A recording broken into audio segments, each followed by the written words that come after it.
تو ایک جگہ اللہ نے تعارف کرایا ہے کہ میرے بندوں، میں تمہیں بتاؤں کہ میرے بندے کون ہیں. ویسے تو سارے اسی کے بندے ہیں. وما خلقت الجن والانس، انسان جنات سب کو اللہ نے پیدا کیا.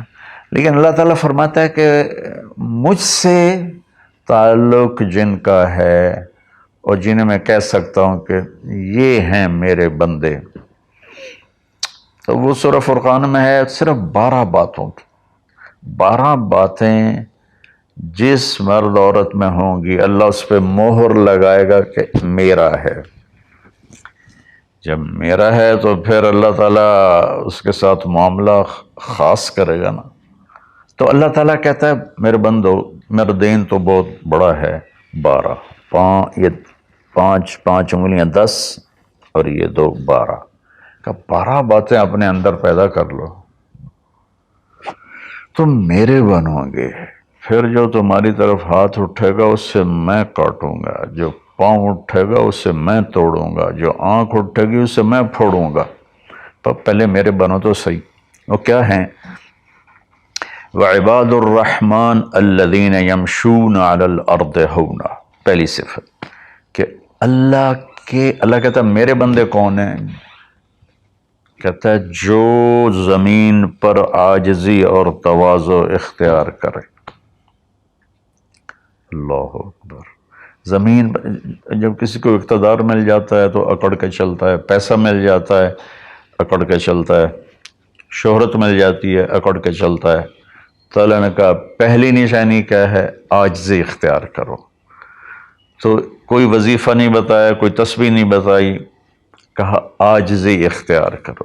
اپنی حیثیت کو یاد رکھو کہ اول نطفہ ہوں، آخر ایک مردار ہوں، کچھ عرصے کے بعد چند مٹھی مٹی ہوں، اور پھر اللہ مجھے کھڑا کرے گا تو اس دن دیکھا جس کی نیکیاں بڑھیں گی تو وہ عزت دار ہے، جس کی گھٹ گئیں وہ ذلیل و خوار ہے.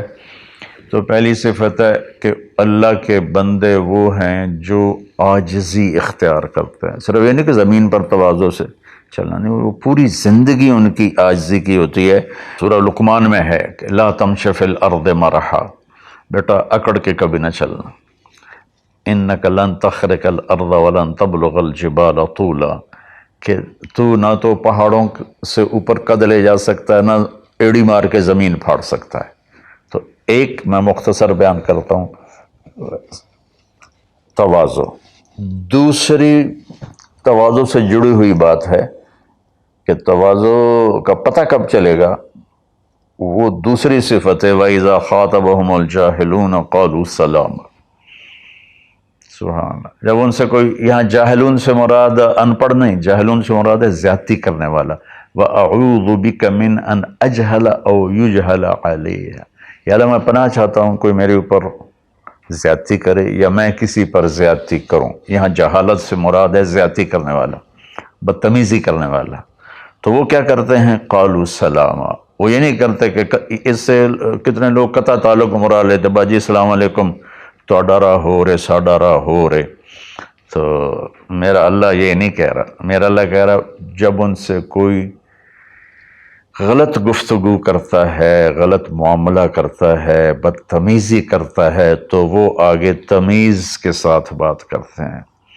وہ غصے سے بپھر نہیں جاتے، وہ اس کے لہجے میں بات نہیں کرتے، وہ ٹھنڈے مزاج کے ساتھ اللہ اس کے رسول کو سامنے رکھ کر وہ بات کرتے ہیں. 2.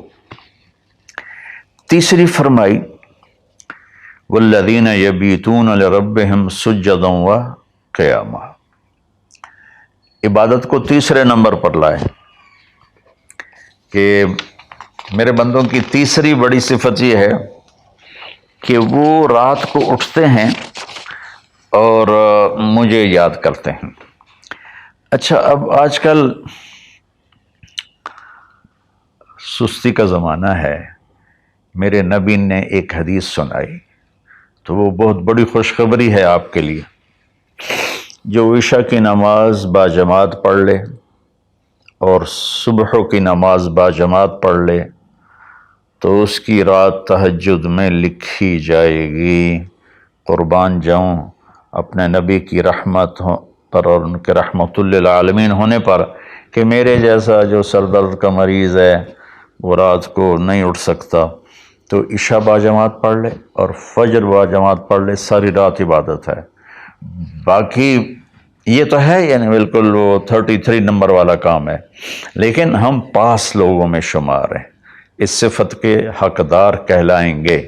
باقی اصل وہ ہیں جو راتوں کو اٹھ کر یاد کرتے ہیں، ایک ہوک سی دل میں اٹھتی ہے، ایک درد جگر میں ہوتا ہے، ہم رات کو اٹھ اٹھ روتے ہیں جب سارا عالم سوتا ہے۔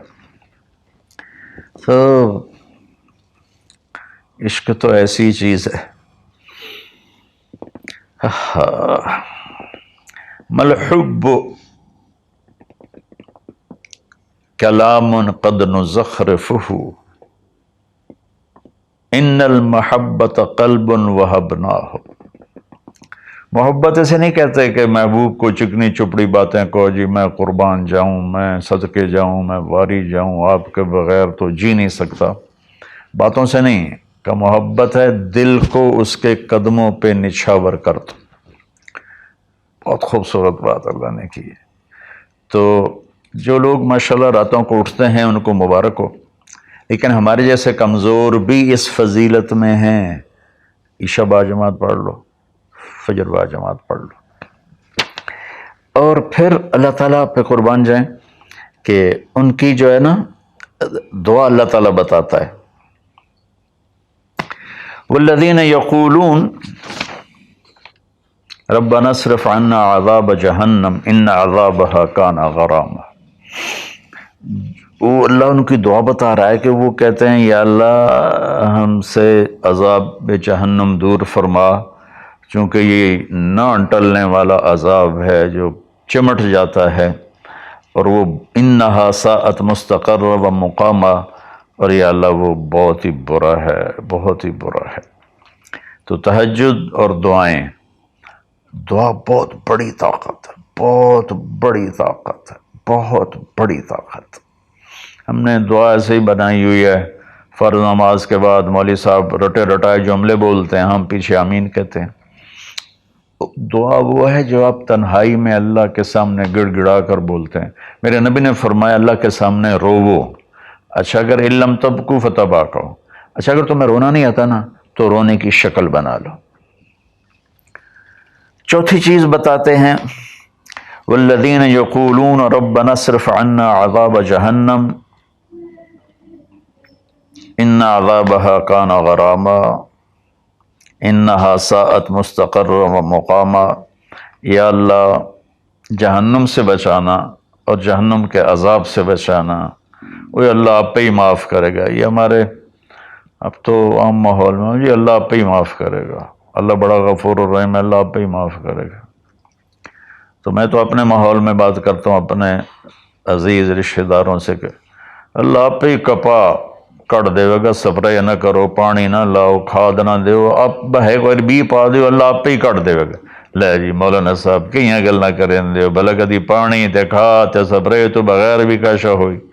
تو اللہ یہی کہہ رہا ہے کہ ڈرو مجھ سے اس جہنم کے عذاب سے اور اس سے بچاؤ کا راستہ اختیار کرو۔ پانچویں بات کیا ہے؟ والذین اذا انفقوا لم یسرفوا ولم یقتروا وکان بین ذلک قواما۔ بہت اعلیٰ چیز ہے، معیشت کو، اکانومی کو بہت خوبصورت انداز میں بتایا کہ میرے خاص بندے وہ ہیں، دیکھو اللہ نے دنیا کا بھی بیچ میں ڈالا۔ اللہ والے دنیا کو نہیں دیکھتے، اللہ والے چٹائیوں پہ سوتے ہیں، اللہ والے بادشاہوں سے نہیں ملتے ہیں، اللہ والوں کے پاس جایا جاتا ہے، اللہ والے کسی کے پاس نہیں جاتے ہیں۔ ارے سب سے بڑے اللہ والے تو نبی ہیں، اللہ نے فرعون کے پاس بھیجا موسیٰ علیہ السلام کو، اور کائنات کی افضل ترین ہستی اللہ کے بعد میرے نبی ہیں، ابو جہل کے پاس بھیجا۔ تو یہاں ان کی معیشت کو بتایا جا رہا ہے کہ میرے بندے وہ ہیں جتنا ہم نے ان کو دیا ہے اس سے بڑھ کر خرچ نہیں کرتے۔ قرضے اٹھا لیے، شادی آ گئی، اس پر مجھے ایک بتا رہا تھا ساتھی کہ ایک آدمی نے اپنے بچے کی شادی کی تو 40 لاکھ کی آتش بازی چھوڑی۔ یہ اللہ اس سے منع کر رہا ہے کہ میرے بندے وہ ہیں کہ جو ایسے نام و نام 40 لاکھ روپے کو آگ لگا دی، اس 40 لاکھ روپے پر کتنے غریب بچیوں کی شادیاں ہو جاتی، کتنے مریضوں کا علاج ہو جاتا۔ وَلَمْ يَقْتُرُوا، دوسری بات پہ ہے کہ جتنا دیا ہے اس سے اوپر نہیں جاتے کہ قرضوں میں چلے جائیں، اکانومی برباد ہو گئی۔ اور وَلَمْ يَقْتُرُوا، اور جتنا دیا ہے اس سے کم بھی خرچ نہیں کرتے، کنجوس نہیں ہوتے، بخیل نہیں ہوتے، لالچی نہیں ہوتے۔ یہ چیز بھی اکانومی کو ہٹ کرتی ہے کہ بس جوڑتے جاؤ اور اس کو آگے بڑھاؤ نہیں، اس کو آگے دو نہیں۔ تو اللہ تعالیٰ پہ قربان جاؤں، اس نے خاص طور پر ہمارے معاشرے میں اللہ والا وہ سمجھا جاتا ہے جس کو دنیا کی خبر ہی کوئی نہ ہو، اور اللہ والا وہ ہوتا ہے جو بس مسلح پہ بیٹھا رہتا ہے۔ اور اللہ تعالیٰ یہاں ان کی اکانومی کو بتا رہا ہے کہ وہ کام کرتے ہیں، کاروبار کرتے ہیں، وہ تجارت کرتے ہیں، وہ زراعت کرتے ہیں، وہ حکومت کرتے ہیں۔ ابو بکر سے بڑھ کے اللہ والا کون ہوگا؟ خلفائے اربعہ سے بڑھ کے اللہ والا کون ہوگا؟ تو وہ اپنے خرچ کو بیلنس کرتے ہیں۔ کل پرسوں ایک ساتھی بات کر رہا تھا، اصحاب صفہ تو چٹائیوں پہ بھوکے لیٹے رہتے تھے۔ یہ شروع کی باتیں ہیں۔ عبد الرحمن بن عوف ٹاپ 10 صحابہ میں ہیں، ٹاپ 10 صحابہ میں۔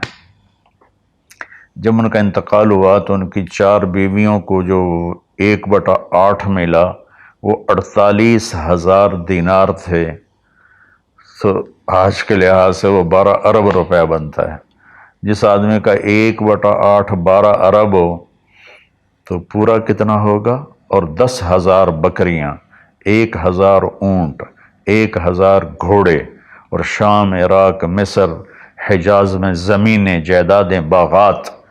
یہ تو پھر اللہ والی کوئی نہیں، اور اللہ کا نبی کہہ رہا ہے یہ ابو بکر جنتی، عمر جنتی، عثمان جنتی، علی جنتی، طلحہ جنتی، زبیر جنتی، عبد الرحمن بن عوف جنتی، اور ابو عبیدہ بن جراح جنتی، سعد بن ابو وقاص جنتی، اور سعید بن زید جنتی۔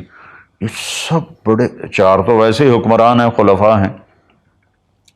اور حضرت زبیر کے 1,000 غلام تھے جو ان کی کھیتی باڑی اور تجارت کو سنبھالتے تھے، اور حضرت طلحہ کے امپورٹ ایکسپورٹ کے لیے بحری جہاز چلتے تھے۔ سعد بن ابی وقاص کا وہ مدینے کی جنوب کی طرف وادی عقیق ہے، جو آج کے زمانے کا ڈیفنس کہہ لیں، وہاں ان کا سرخ پتھر کے سے بنا ہوا محل تھا۔ تو چونکہ پوری سیرت ہمارے سامنے نہیں، تو بس وہ ایک ہی چیز دیکھتے ہیں کہ بس یہ اللہ والے تو پھٹے کپڑے ہوتے ہیں، اللہ والے تو کسی سے ملتے ہی نہیں، اللہ والوں تو ستو پھانک کے زندگی گزار لیتے ہیں۔ جب اللہ نے صحابہ کو مال دیا تو عثمان رضی اللہ تعالی عنہ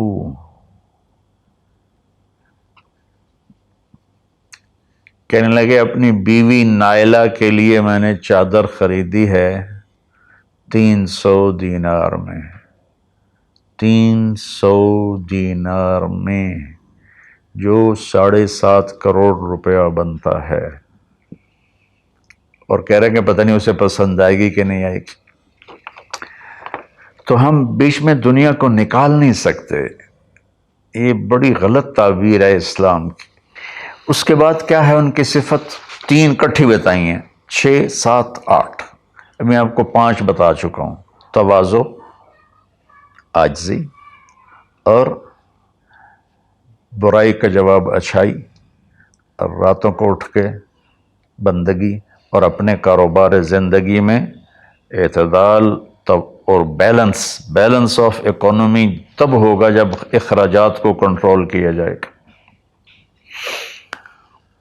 وہ ایک آدمی مجھے ملنے آیا تو کہنے لگا یہ اتنے کروڑ کی گھڑی، اور میرے پاس گھڑیوں کا ڈھیر ہے، کروڑوں روپے، ہر گھڑی کی قیمت کروڑوں روپے ہے۔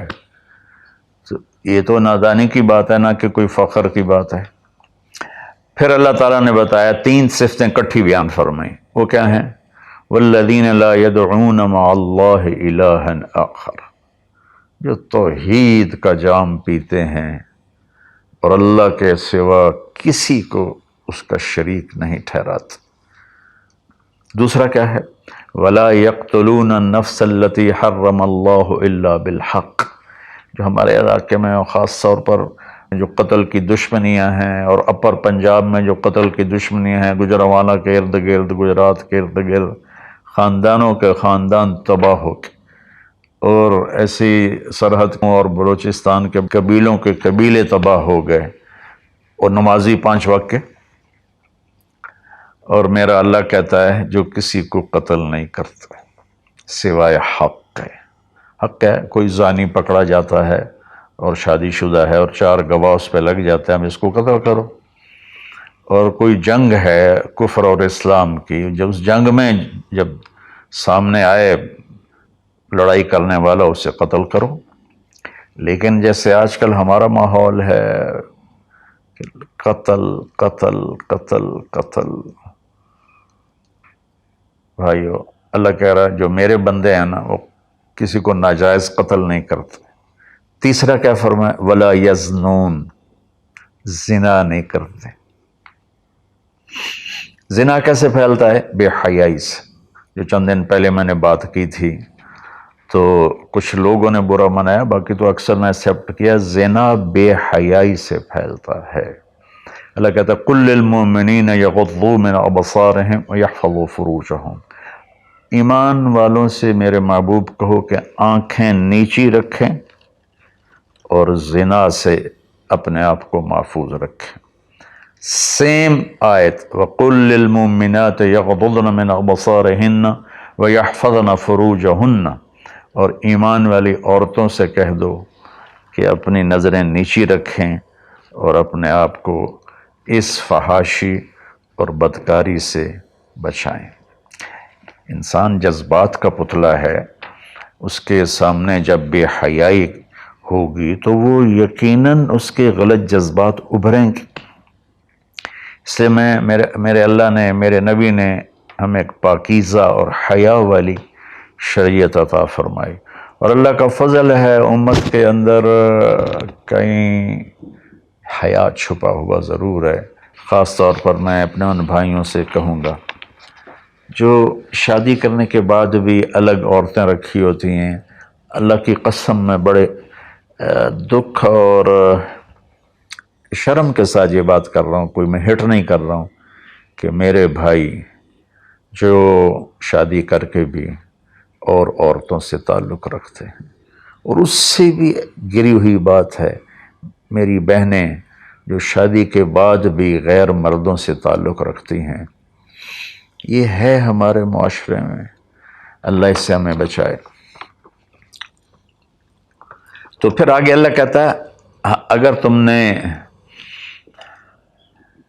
یہ کام کیا وَمَن يَفْعَلْ ذَلِكَ، اگر تم یہ تینوں کام کرو گے، زنا کرو گے، قتل کرو گے، شرک کرو گے، يَلْقَ أَثَامًا، بہت بڑا گناہ ملے گا، يُضَاعَفْ لَهُ الْعَذَابُ يَوْمَ الْقِيَامَةِ، بہت بڑا عذاب ہوگا، وَيَخْلُدْ فِيهِ مُهَانًا، اور ہمیشہ اس میں رہنا پڑے گا۔ لیکن إِلَّا مَن تَابَ، سوائے اس کے جس نے توبہ کر لی، وَآمَنَ، اور ایمان لایا، وَعَمِلَ صَالِحًا، اور اس نے اچھے عمل اختیار کیے۔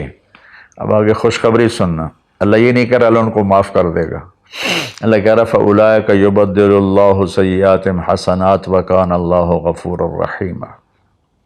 اللہ تعالیٰ فرما رہے ہیں کہ ہائے ہائے، اگر تم توبہ کر لو گے نا، ایمان لے آؤ گے، اچھے عمل کرو گے، تو میں صرف تمہیں معاف نہیں کروں گا، تمہاری برائیاں مٹا کے وہاں نیکیاں لکھ دوں گا۔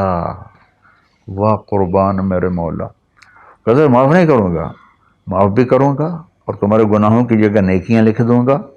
یا اللہ ایسا کیوں کرو گے؟ کہ اس لیے کہ میں غفور الرحیم ہوں۔ تو من تاب وعمل صالحا فإنه يتوب إلى الله متابا، آگے اللہ نے بتایا کہ توبہ کرنے والا ہے کون؟ جو توبہ کرنے کے بعد اپنے عمل کو بدلتا ہے، اچھا کرتا ہے، یہ ہے صحیح توبہ کرنے والا۔ لیکن ایک خوشخبری سنا دو، مثلا ایک آدمی کی توبہ کر کے توڑ دیتا ہے۔ چند دن پہلے ایک نوجوان کا فون تھا، روز نے دھاڑے ماری کہ جی توبہ کرتا ہوں، پھر 15 دن بعد ٹوٹ جاتی ہے، پھر توبہ کرتا ہوں، پھر 15 دن بعد ٹوٹ جاتی ہے۔ میں کہا توبہ کرتے ہو؟ کہتا جی کرتا ہوں. میں نے کہا معاف ہے. وہ انسان ہی نہیں جس سے خطا نہ ہو، وہ انسان ہی نہیں جو بھولے نہیں. تو میرے اللہ نے توبہ کی کوئی لمٹ نہیں رکھی، نہ عدد نہ عمر. بھائی تو 60 سال کا ہو گیا ہے، تجھے حکومت پاکستان ریٹائر کرتی ہے، ہم بھی تیری توبہ قبول نہیں کریں گے. یا بھائی تو 3 دفعہ کر چکا ہے گناہ، اب ہم تیری توبہ قبول نہیں کریں گے. اللہ تعالیٰ کہتا ہے لو بلغت الذنوب عنان السماء ثم استغفرتنی غفرت لک ولا ابالی. میرے بندے میں اتنا بڑا رحم کرنے والا ہوں، تم ایک عورت یا ایک مرد اتنے گناہ کرو کہ زمین پہ رکھتے رکھتے رکھتے رکھتے آسمان کی چھت کو لگا دو، پھر ایک دفعہ کہو یا اللہ معاف کر، تو میں ساری معاف کر دوں. ہمارا اللہ بڑا پیارا اللہ ہے. اچھا، 9ویں صفت کیا ہے ان کی؟ والذین لا یشہدون الزور واذا مروا باللغو مروا کراما. اس کا ایک ترجمہ تو یہ ہے کہ جہاں گندی محفل ہو اور شرابی کی محفل چل رہی ہے، یا کوئی ناچ گانے کی محفل چل رہی ہے، یا کہیں کسی کی غیبت ہو رہی ہے، برائی ہو رہی ہے، کسی پہ ظلم ہو رہا ہے، تو وہ اس میں شامل نہیں ہوتے، چپ کر کے دائیں بائیں سے نکل جاتے ہیں. دوسرا ترجمہ یہ ہے کہ جو جھوٹی گواہی نہیں دیتے، جو جھوٹی گواہی نہیں دیتے. اچھا، اس میں ایک بڑی اور خوبصورت بات ہے، مروا کراما وَإِذَا مروا باللغو مروا کراما. میں دیکھوں گا شراب پی رہے ہیں بچے تو میں کہوں بدبخت، نامراد، ذلیل، کمینے، شرابیں پی رہے ہیں، چرس بیچ رہے ہیں یا چرس پی رہے ہیں، میرا یہ معاملہ ہوگا. لیکن مروا کراما، جب وہ کسی غلط محفل کو دیکھتے ہیں تو عزت کے ساتھ گزر جاتے ہیں، یعنی اپنا دامن بھی بچاتے ہیں، اور جو برائی کر رہے ہوتے ہیں ان کو بھی حقیر نہیں سمجھتے. میں اپنے دیندار طبقے کے سامنے ہاتھ جوڑتا ہوں کہ غلط راہوں پہ چلنے والوں کو حقیر نہ جانیں، ان سے نفرت نہ کریں، ان سے پیار کریں. میں اپنے گاؤں میں ہوں، تلمبا 3 کلومیٹر ہے، 250 طوائفیں ہیں. ان کو صرف بیٹی کہنے پر ان کی زندگی کیا سے کیا ہوگی. وہ کچھ ان کا وظیفہ لگایا تھا تو ان کی زندگی کیا سے کیا ہوگی. تو بھائی کسی کو حقیر نہ جانو، کسی سے نفرت نہ کرو، چاہے کوئی غیر مسلم ہے چاہے کوئی مسلم ہے، لیکن تمہارے عقائد کے خلاف ہے، یا تمہارا جھگڑا ہے، تمہاری لڑائی ہے، یا وہ زانی ہے، شرابی ہے، جواری ہے، نفرت نہ کرو، نفرت نہ کرو، نفرت نہ کرو. اور 10ویں ہو گئی وَإِذَا مَرُّوا بِاللَّغْوِ مَرُّوا كِرَامًا، کہ وَالَّذِينَ إِذَا ذُكِّرُوا بِآيَاتِ رَبِّهِمْ لَمْ يَخِرُّوا عَلَيْهَا صُمًّا وَعُمْيَانًا. جب ان کے سامنے اللہ کی بات آتی ہے تو سننے سے انکار نہیں کرتے، یعنی آنکھیں بند نہیں کرتے، کان بند نہیں کرتے، کہ جیسے اندھے اور بہرے پر چیز پیش کرو تو اسے پتہ نہیں لگے گا. تو میرا اللہ کہہ رہا ہے کہ جب ان کے سامنے میری بات آتی ہے، میرا قرآن آتا ہے، میرے نبی کا فرمان آتا ہے، تو اندھے بہرے نہیں ہوتے بلکہ غور کر کے سنتے ہیں، غور کر کے سنتے ہیں. تو اللہ ایک ان کی صفت یہ بتا رہے ہیں کہ وہ اللہ کا کلام سنتے ہیں تو تاثر لیتے ہیں اور اپنے آپ کو بدلتے ہیں، اور اپنے گناہوں پر باقی نہیں رہتے بلکہ اپنے آپ کو توبہ کرتے ہیں اللہ کے سامنے. پھر جب توبہ ٹوٹ جائے پھر رو دھو کے توبہ کرتے ہیں.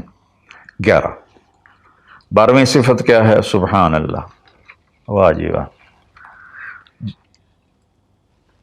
اللہ والوں کو تو بیوی بچوں کی بھی پرواہ نہیں ہوتی. اللہ والوں کے گھروں میں تو فاقے ہوتے ہیں. اب یہ اللہ والوں کی بات بتا رہا ہوں. والذین یقولون ربنا هب لنا من ازواجنا وذریاتنا قرۃ اعین وجعلنا للمتقین اماما. سبحان اللہ. جو کہتے ہیں یا اللہ ہمیں ہمارے ازواج یعنی بیویاں، ہماری اولادیں ایسی دے جو آنکھوں کی ٹھنڈک بن جائیں، اور ہمیں متقین کا سردار بنا، امام بنا. اپنی وجاہت مانگتے ہیں، وجاہت۔